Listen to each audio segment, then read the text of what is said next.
My Lord, I'm so glad you clicked on this one because I know you need this. I started thinking about the people when I'm counseling them. Some of these situations, we already know what we need to be doing. Some of these things are draining you because you allowed that. You've identified them, but for some reason, to be honest with yourself, you already know that oftentimes these situations, these little red foxes that are really destiny vampires, they're there to destroy the very fiber of where God is trying to take you. Most of the time that we admit it, some of these that are vampires are in our own family. Okay. They suck the very energy out of you.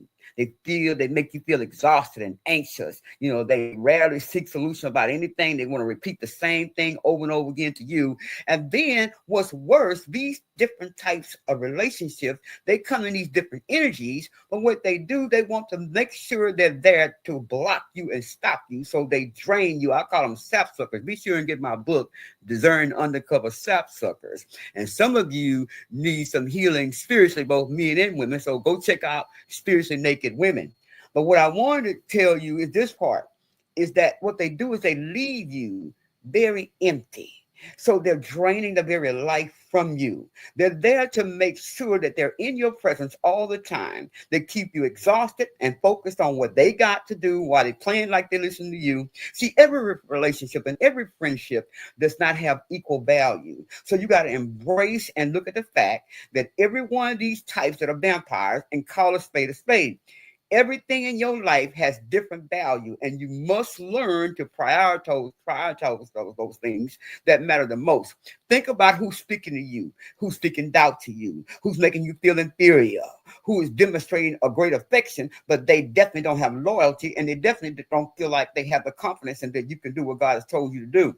These are the type you better mark and watch very carefully because some of these type people are very contentious, they're very fault finding, they create the climate of conflict and anger and always backbiting and negative, grumbling, complaining about everything and everybody. But listen, I gotta go.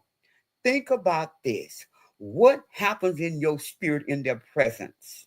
Do they become really a friend that's there to give you strength and energy in your destiny, in your assignment?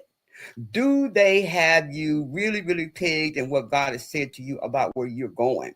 You need to withdraw from these people, those who make you stay unhappy and wondering about who you are, those that's always finding fault. You need to withdraw from these people who are always there trying to see if they can measure up to where you are because they're really jealous.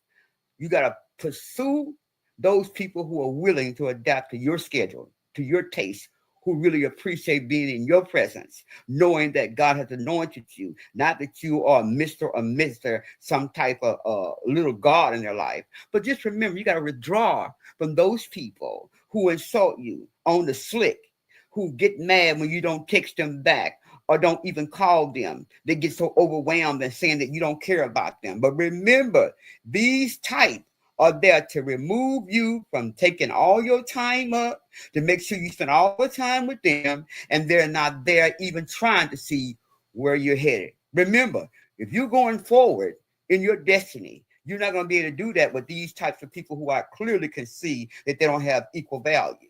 You will never leave, say la, you will never leave where you are until you decide where you'd rather be. I gotta go. God bless you. Please remember, you don't need another stop sign. You need to get rid of these sapsuckers, these little red foxes. I gotta go.